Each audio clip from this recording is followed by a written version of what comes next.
জাকসু নির্বাচনে প্রার্থীদের প্রাথমিক তালিকা থেকে বাদ পড়াদের আপিল আবেদন চলছে। এ নিয়ে আরো জানাতে জাহাঙ্গীরনগর বিশ্ববিদ্যালয় থেকে যুক্ত হচ্ছেন সাজিদ আরাফাত। সাজিদ, বাদ পড়া প্রার্থীদের আপিল শুনানি কবে আর চূড়ান্ত তালিকা কবে প্রকাশ করবে নির্বাচন কমিশন? আর সেই সাথে এখন ক্যাম্পাসের পরিস্থিতি কেমন দেখছেন?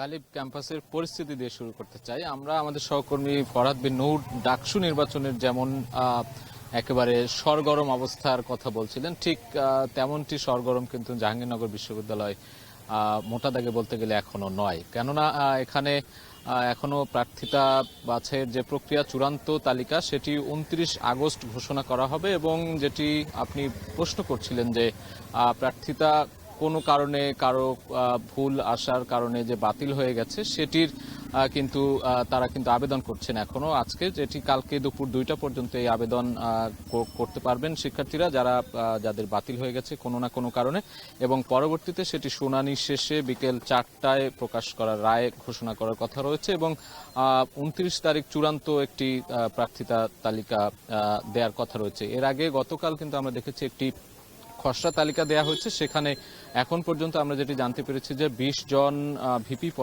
পদে প্রার্থিতা প্রতিদ্বন্দ্বিতা করবেন। এছাড়া জিএস পদে 17 জন রয়েছেন। এছাড়া অন্যান্য পদগুলোতেও আরো বেশ কিছু রয়েছেন। এটি ছিল মোটা দাগের তথ্য। এবং আমরা এখানকার যারা ভিপি প্রার্থী, জিএস প্রার্থী, বিভিন্ন দলের বিভিন্ন ব্যানারের যারা, তাদের সাথে কথা বলার চেষ্টা করেছি।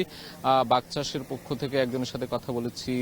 এছাড়া ছাত্র শিবিরের পক্ষ থেকে তারা যেটি বলছিলেন যে শিক্ষার্থীদের অধিকার আদায় কিংবা এই যে দীর্ঘ 33 বছর পর জাকসু নির্বাচন হচ্ছে, সেই নির্বাচনকে ঘিরে যাতে ভোটাধিকার প্রয়োগ থেকে শুরু করে শিক্ষার্থীদের একটি আবাসিক বিশ্ববিদ্যালয় হিসেবে জাহাঙ্গীরনগর বিশ্ববিদ্যালয়ে যে সব সমস্যাগুলো রয়েছে, সেই সমস্যাগুলো কাটানোর তারা যে প্রক্রিয়াগুলো, সেই প্রক্রিয়াগুলো নিয়ে কাজ করবেন এমন প্রত্যাশার কথা বলছিলেন। এখানে হলের সমস্যা, সিট সমস্যা থেকে শুরু করে পরিবহন সমস্যা বিষয়গুলো তারা দেখভাল করবেন, সেগুলো নিয়ে কাজ করবেন এমন প্রত্যাশা তারা করছেন। এবং আগামী 11 সেপ্টেম্বর এখানে নির্বাচন অনুষ্ঠিত হবে সকাল 9টা থেকে বিকেল 5টা পর্যন্ত। এবং মোটা দাগে বলা চলে যে প্রায় 11,991, অর্থাৎ প্রায় 12,000 ভোট রয়েছে। সেই ভোটকে কেন্দ্র করে এরই মধ্যে আমরা দেখছি যে অতটা সরগরম না হলো ভোটের যে আমেজ, সেই আমেজ কিন্তু বইতে শুরু করেছে। তো এই ছিল জাহাঙ্গীরনগর বিশ্ববিদ্যালয় থেকে জাকসু নির্বাচনের সবশেষ তথ্য।